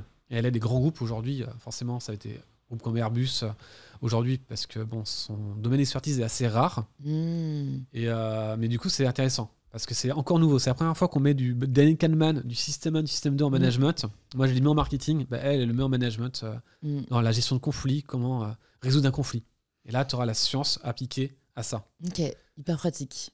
Et je crois que tu participes aussi au Z Project. Oui, exact. Parce qu'on a reçu David Corona, qu'on embrasse aussi. Est-ce que tu connais les autres intervenants ou pas encore?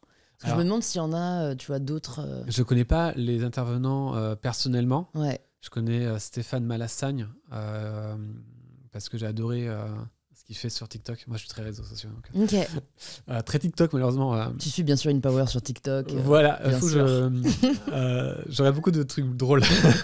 Tous les humoristes. Faut que j'arrête un peu.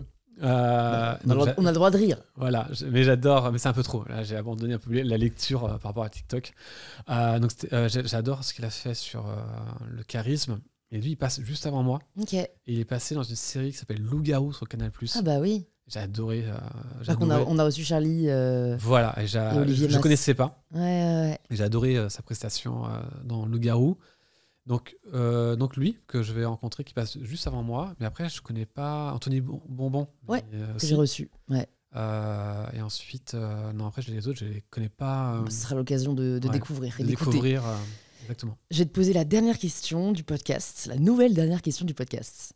Si demain, tous tes travaux de recherche disparaissent, tous les articles que tu as publiés, tous les posts LinkedIn que tu as faits, et tu peux juste laisser 3 des enseignements principaux que tu as appris dans ton domaine de la psychologie sociale et cognitive, qui te semblent les 3 éléments les plus importants. Quels seraient-ils ? C'est une super bonne question. La première, c'est que nous sommes tous influençables et que nous sommes tous faillibles par rapport à l'influence. Tu avais parlé des gens peut-être plus faibles que d'autres. Dans la réalité de terrain, on a tous des moments de vie, en effet, où on a des faiblesses, mais j'ai démontré par rapport aux magistrats, par rapport à la police, que tout le monde peut être manipulé et manipulable. Dans le cas de la cybersécurité, justement, j'ai dû intervenir, parce que ce sont des attaques psychologiques, mais souvent pas informatiques. Et donc, on est tous finalement irrationnels et qu'on est tous faillibles. Donc, quand quelqu'un se fait hacker ou quand quelqu'un se fait manipuler, il était faible d'esprit. Non, c'est faux. Je peux démontrer l'inverse. Je peux prendre quelqu'un qui est soi-disant pas faible d'esprit et quand même le manipuler. Donc ça, c'est un point important de mes recherches parce que ça casse des préjugés qui amènent des gens à justement « il s'est fait hacker, il est stupide ». Non, pas du tout. Il y a un contexte. Première chose. La deuxième chose que montrent mes expériences, c'est la puissance de rendre un message clair pour activer des émotions. On sous-estime encore une fois l'impact des émotions. Moi, j'ai pu le montrer sur le terrain avec des énormes tests A/B testing sur le concret avec les consommateurs. Les émotions font vendre et la clarté, bien évidemment. C'est la deuxième chose car c'est encore un combat aujourd'hui. Sinon, je n'aurais pas autant de demandes en fait s'il n'y avait pas ce problème-là de compréhension. C'est le deuxième point. Et le troisième, j'irais bien sur mes recherches sur les croyances. Mais ça revient au premier point où je montrais que tout le monde était finalement influençable et manipulable par les croyances. Du coup, le troisième point, ça c'est les 2 premiers. Troisième, bonne question. Je